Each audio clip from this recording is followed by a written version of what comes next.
అందరికీ నమస్కారం. నా ప్రాణమ పార్ట్ 156. రోహన్ మౌని మొహాన్ని చేతిలో తీసుకుని తన పెదవుల్ని లాక్ చేస్తాడు. మౌని ఇబ్బంది పడుతుందని తెలిసాక తనను వదిలి, నేనెప్పుడు నీ దగ్గరకు వచ్చినా కాదు అనకుండా నాకు దగ్గరయ్యి నీ ప్రేమతో నన్ను ఇలానే ఉక్కిరి చేసి ఇంకొకరికి ఊపిరి పోసావు. నీకు నా మీద ఉన్న ప్రేమకి నేనేం చేసినా తక్కువే బుజ్జులు అని ఎమోషనల్గా చెప్తుంటే మౌని రోహన్ కళ్ళల్లో చూస్తూ, అమ్మ, నాన్న, తాతయ్య, వేదు, విక్కీ వీళ్ళే నా ప్రపంచంగా బ్రతికాను. అలాంటి నా లైఫ్లోకి నువ్వు వచ్చి నాకు నువ్వు తప్ప వేరే ప్రపంచమే లేదు అనేలే చేసావు కన్నా, అమ్మ ప్రేమని, నాన్న ప్రేమని, భర్త ప్రేమని, స్నేహితుడి ప్రేమని, అందరి ప్రేమని కలిపి నన్ను నేల మీద నిలబడినివ్వకుండా చూసుకుంటున్నావు. నీలాంటి భర్త దొరికితే చాలు, ఏ అమ్మాయి ఇంకేం కోరుకోదు అంటుంది కన్నీళ్ళు పెట్టుకుంటూ. రోహను మౌనిని హగ్ చేసుకుని, నీ కళ్ళల్లో కన్నీళ్ళు సంతోషంతో వచ్చినా సరే నేను తట్టుకోలేనంతలా నీ ప్రేమను పంచుతున్నావు కదరా, ప్లీజ్ రా, కళ్ళు తుడుచుకో, నా వల్ల కావడం లేదు అంటాడు. మౌని, రోహిణి ఇద్దరు దూరం జరిగి ఒకరి కన్నీళ్ళను ఒకరు తుడుచుకుని నవ్వుకుంటారు. ఇంతలో వైజయంతి గారు, కన్నా టిఫిన్ రెడీ, మౌనిని త్వరగా కింద తీసుకునిరా అని అరుస్తారు. మనం ఇప్పుడు కిందకు వెళ్ళపోతే మీ అమ్మ పైకి వచ్చి కొట్టేలా ఉంది అని నవ్వుతూ తనని కిందకి తీసుకెళ్తాడు. ఇద్దరూ కలిసి టిఫిన్ తినేసి హాస్పిటల్కి వెళ్తారు. అశ్విన్ నిద్రలేచి ధృతికి ముద్దు పెట్టి, నిన్న ఫంక్షన్ వల్ల బాగా అలసిపోయావు బుడ్డి, మొహం ఎలా అయ్యిందో చూడు అనుకుంటూ ఫ్రెష్ అవ్వడానికి వెళ్తాడు. నందిని గారు రూమ్ దగ్గరకు వచ్చి స్వీటీ అని పిలుస్తారు. వాళ్ళ పెద్దమ్మ పిలిచేసరికి ధృతికి మెలకు వచ్చి పైకి లేచి డోర్ తీయడానికి లేస్తుంటే అశ్విన్ వచ్చి, బుడ్డి నేను తీస్తాను నువ్వు ఉండు అని వెళ్ళి డోర్ ఓపెన్ చేస్తాడు. అశ్విన్ స్వీటీతో ఈ జ్యూస్ తాగించు అని చెప్తారు నందిని గారు. అశ్విన్ సరే ఆంటీ అని గ్లాస్ తీసుకుని ధృతి దగ్గరకు వెళ్తుంటే అశ్విన్ దగ్గరే ఉండి తాగించు, లేదంటే వద్దంటూ కొంచెమే తాగి పక్కన పెట్టేస్తుంది అనగానే అశ్విన్ నవ్వి, నేను తాగిస్తానులే ఆంటీ, నా దగ్గర తప్పించుకోలేదు అంటాడు. ధృతిని చూసి నందిని గారు నవ్వుతూ వెళ్ళిపోతారు. ఇవాళ స్కానింగ్ చేస్తానని కీర్తి చెప్పింది. నా కడుపులో ఉన్న మన పాపను మనం చూడొచ్చు. నేను త్వరగా రెడీ అయ్యి వస్తాను, హాస్పిటల్కి వెళ్దాం అంటుంది ఎక్సైటింగ్గా. సరే వెళ్దాం, కానీ ముందు ఫ్రెష్ అయ్యి జ్యూస్ తాగు, తర్వాతే ఏ పనైనా అంటాడు. ధృతి మూతి ముడుచుకుంటూ, మొత్తం తాగాలా? నేను కొంచెం తాగుతాను ప్లీజ్, నేను అన్నీ తిని బాగా లావ్ అయిపోతున్నా, కనీసం కొంచెం దూరం నడవడానికి కూడా ఓపిక రావడం లేదు అంటుంది. అశ్విన్ నవ్వుతూ, నెలల దగ్గర పడే కొద్దీ కడుపు పెరుగుతుంది కాబట్టి అలా అనిపిస్తుందిరా, అయినా నువ్వు వెయిట్ పెరుగుతున్నావు అంటే కడుపులో ఉన్న మన పాప కూడా వెయిట్ పెరుగుతున్నట్లు అంటాడు. ఏదో ఒకటి చెప్పి భలే మాయ చేస్తావు నన్ను అంటూ మెల్లగా లేచి ఫ్రెష్ అయ్యి వస్తుంది. అశ్విన్ దగ్గరుండి తనకు జ్యూస్ తాగించి, టిఫిన్ చేసి హాస్పిటల్కి వెళ్దాం పదా అంటాడు. ఇప్పుడేగా అంత జ్యూస్ తాగించావు, వెంటనే టిఫిన్ అంటావేంటి అంటుంది ఏడుపు మొహం పెట్టుకుని. సరే ఓ 10 నిమిషాలాగి తిను అంటూ తనని డైనింగ్ టేబుల్ దగ్గర తీసుకెళ్ళి కూర్చోబెడతాడు. కాసేపు ఆగి అశ్విన్ ధృతికి టిఫిన్ తీసుకొచ్చి, బుడ్డి టిఫిన్ తిను, మనం స్టార్ట్ అవుదాం అంటాడు. నేను తింటాను కదా, మీరు తినండి అంటుంది ధృతి. నేను పెడితే కనీసం 3 ఇడ్లీ అన్నా తింటావు, నువ్వు తింటే ఒకటితో ఆపేస్తావు. నీ ప్లాన్స్ ఏవి నా దగ్గర వర్కౌట్ అవ్వవు, కానీ నేను తినిపిస్తాను, నోరు మూసుకొని తిను అంటాడు అశ్విన్. ధృతి ఏదో అనబోతుంటే అశ్విన్ వెంటనే, నోరు మూసుకుని ఎలా తినగలను అని ఇలాంటి చెత్త డైలాగ్స్ కొట్టకు అనగానే అప్పుడే అక్కడికి వచ్చిన చిన్ను, దివిత్తు వాళ్ళని చూసి నవ్వుకుంటారు. అశ్విన్ తినిపిస్తుంటే ధృతి కష్టంగానే తిన్నాక అశ్విన్ కూడా తినేసి హాస్పిటల్కి వెళ్తారు. వీళ్ళు వెళ్ళేసరికి రోహను, మౌని కీర్తి దగ్గర కూర్చుని మాట్లాడుతూ ఉంటారు. రోహన్ వాళ్ళని చూసి లేచి ధృతి దగ్గరికి వెళ్ళి తనను పట్టుకుని, బంగారం ఇలా కూర్చో అని కూర్చోబెట్టి, కీర్తి తనకి టిఫా స్కానింగ్ చేసేటప్పుడు అశ్విన్ కూడా తీసుకెళ్ళు అని చెప్తాడు. కీర్తి ఓకే రోహన్ అనగానే అశ్విన్ స్కానింగ్ అయ్యాక క్యాబిన్కి వచ్చేయండి అని మౌని, మనం వెళ్దాం రా అంటూ తనని తీసుకుని వెళ్తాడు రోహన్.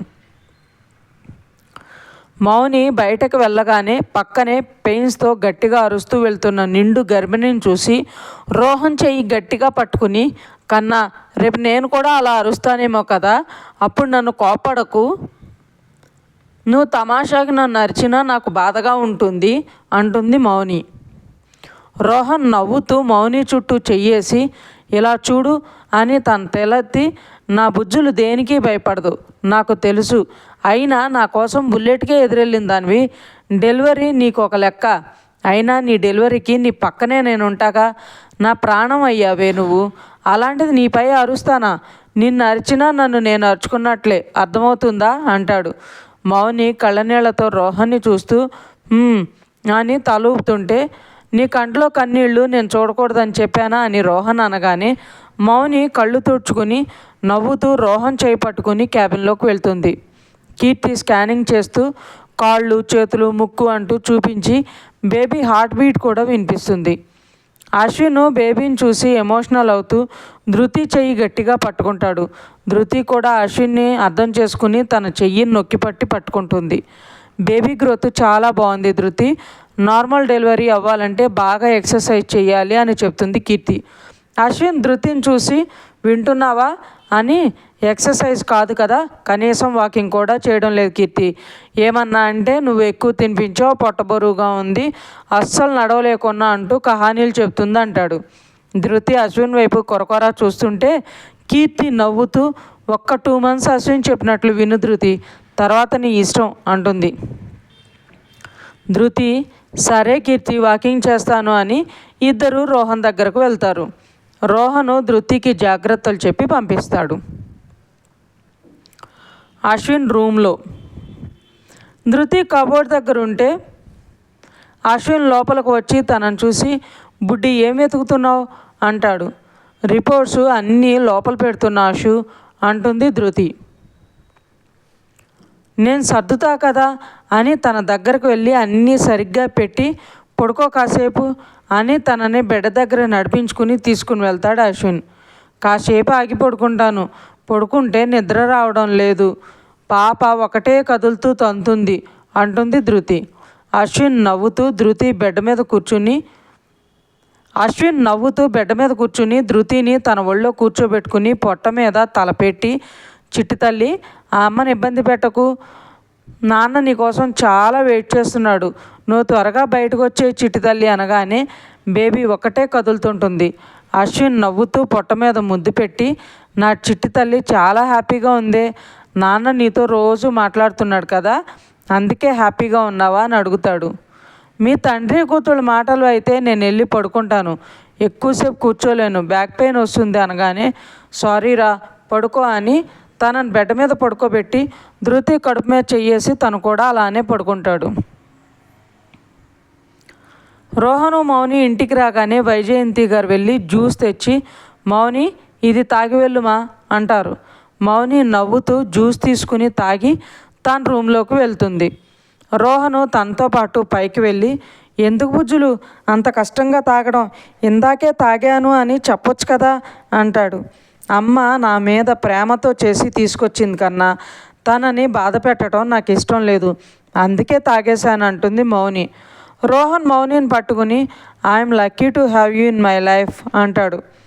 ఇదే మాట చాలాసార్లు చెప్పారు, అయినా ఇది నా మాట అంటుంది బొంగమూతి పెడుతూ. రోహన్ నవ్వుతూ మౌని పెదవుల మీద ముద్దు పెట్టి, నాది సేమ్ ఫీలింగ్ అంటాడు. మౌని వెళ్ళి అలిగి బెడ్ మీద కూర్చుంటే రోహన్ వెళ్ళి తన పక్కన కూర్చుని, మా మౌని అలగడం కూడా వచ్చా, అది నా మీద, ఏంటి విచిత్రం, నా మీద కోపమే రాదే నీకు, నీ దగ్గర నేను ఎంత అల్లరి చేస్తున్నా అసలు విసుక్కోవు, నైట్ అంతా నిద్ర లేకుండా చేసినా కూడా నవ్వుతూ దగ్గరకు వస్తావు, అలాంటిది ఇప్పుడు నువ్వు నా మీద అలిగావా, నీకు మూడ్ స్వింగ్స్ స్టార్ట్ అయ్యాయి బుజ్జులు అంటాడు. మౌని రోహన్కి దగ్గరగా జరిగి తన భుజం మీద తలపెట్టి, చేసిన ఓవరాక్షన్ చాలు కన్నా, నాకు ఐస్ క్రీమ్ తినాలని ఉంది, వెళ్దామా అంటుంది. సరే పద అంటాడు రోహన్. అలా అడగగానే ఇలా ఒప్పుకున్నావు, ఈ టైంలో వద్దు, హెల్త్ పాడవుతుంది, ఐస్ క్రీమ్ తినకూడదు, ఇలాంటివి చెప్తావేమో అనుకున్నా అంటుంది మౌని. రోహన్ నవ్వి మౌని చెంప మీద చేయి పెట్టి, నేను డాక్టర్ని బుజ్జులు, నిన్ను ఎలా చూసుకోవాలో నాకు తెలుసు, అలాంటప్పుడు నువ్వు అడిగిన దాన్ని నేను ఎందుకు కాదంటాను, నీకేమి కావాలన్నా నన్ను అడుగు, అది ఏ టైం అయినా సరే, ఓకేనా అంటాడు. థ్యాంక్ యూ కన్నా అంటుంది మౌని. కానీ ఒక కండిషన్ అంటాడు రోహన్. ఏంటది? రోహన్ మెల్లగా తన చెయ్యి చీరలో నుండి మౌని నడుము మీద తీసుకెళ్ళి తిరిగి వచ్చాక రోహన్ అలా చేసేసరికి మౌని తడబడుతూ కన్నా వచ్చాకేంటి అంటుంది. రోహన్ మౌని మీదకు ఒరుగుతూ వచ్చాక నువ్వెప్పుడు ఇచ్చే హ్యాపీ మూమెంట్స్ నాకు కావాలి అంటాడు. అది ఇప్పుడెలా కుదురుతుంది కన్నా అంటుంది మౌని. ఎందుకు కుదరదు? నీకు ఇష్టం లేదా అంటాడు. నీకు దగ్గరగా ఉండడమే నాకు కావాలి, నీకు దూరంగా ఉండాలని నేనెందుకు అనుకుంటాను కన్నా అంటుంది మౌని. మరి ఇంకేంటి ప్రాబ్లం అంటాడు ముద్దు పెట్టుకుంటూ. నీ తెలీదా ఇప్పుడు మనం దగ్గర అయితే అంటుంటే రోహను మౌని మొహాన్ని చేతుల్లో తీసుకుని తన కళ్ళల్లో చూస్తూ బుజ్జులు అలాంటి ప్రాబ్లం ఏముండదురా, నీకు ఇబ్బంది కలిగేలా ఉంటే నేను కావాలి అంటానా చెప్పు. నాకు నువ్వు ఆరోగ్యంగా ఉండడం కావాలి, సంతోషంగా ఉండడం కావాలి. సరే నువ్వు భయపడుతున్నావు కాబట్టి నీ దూరంగానే ఉంటాను సరేనా అని నుదుటి మీద ముద్దు పెడతాడు. నీకు ఇష్టమైంది ఏది నేను ఎప్పుడూ కాదనను కన్నా. నాకు అందరికంటే నువ్వే ముఖ్యం, నీ సంతోషం ముఖ్యం. నీ మొహంలో నవ్వు చూస్తే చాలు, దానికోసం నేనేమైనా చేస్తాను అని రోహన్ని దగ్గర తీసుకుని మొహంతా ముద్దులు పెడుతుంది. ఎందుకే నీకు నేనంటే ఇంత ప్రేమ? కాదు కాదు పిచ్చి, నేను హ్యాపీగా ఉంటానంటే చాలు. నీకు నచ్చపోయినా అది నాకు తెలియకుండా మేనేజ్ చేస్తూ ఎంత కష్టమైనా ఆ పని నా కోసం చేస్తాను అంటావు. పీరియడ్స్ టైంలో కూడా ఎంత పెయిన్ ఉన్నా దాన్ని భరిస్తూ దాన్ని నా దగ్గర కనిపించకుండా చూసుకుంటావు. నాకు దగ్గరగా ఉండాలంటూ నన్ను పట్టుకునే పడుకుంటావు. ప్రతి క్షణం ప్రతి నిమిషం నా గురించి ఆలోచిస్తావు. ఎంత నిద్రలో ఉన్నా సరే నా చెయ్యినైనా సరే గట్టిగా పట్టుకొని పడుకుంటావు. నేను హాస్పిటల్ నుండి టైర్డ్గా వస్తే నీకు ఎంత పని ఉన్నా వదిలేసి వచ్చి నా పక్కన కూర్చుని నన్ను నీ ఒళ్ళో పడుకోబెట్టుకుని నా తలనిమురుతూ నిద్రపుస్తావు. ఇప్పుడు కూడా నా గురించి ఆలోచించే నీ ఇష్టమే నా ఇష్టం అంటూ దగ్గర రావడానికి ఒప్పుకుంటున్నావు అంటాడు. ఎందుకంటే నా ప్రాణమే మీరు, నా ఊపిరి మీరు, ప్రతి క్షణం మీ పక్కనే ఉండాలనుకుంటాను. అది అలాగో కుదరదు కాబట్టి మీరు ఇంట్లో ఉన్నప్పుడన్నా మీ దగ్గరే ఉండాలని మీ చుట్టూ తిరుగుతానంటుంది మౌని. రోహన్ మౌని పెదవుల మీద చిన్నగా ముద్దు పెట్టి ఐస్ క్రీమ్ అన్నావు కదా వెళ్దాం పదా అని పైకి లేచి మౌని చేయి పట్టుకుని పైకి లేపి గట్టిగా హగ్గిచ్చి లవ్ యూ సో మచ్ బుజ్జులు అని బొగ్గ మీద ముద్దు పెట్టి ఇంకొంచెం సేపు ఇక్కడే ఉంటే నన్ను నేను కంట్రోల్ చేసుకోవటం కష్టమే, వెళ్దాం పదా అని తనకంటే ముందు వెళ్ళిపోతాడు బయటికి. మౌని నవ్వుకుంటూ రోహన్ వెనకే వెళ్తుంది.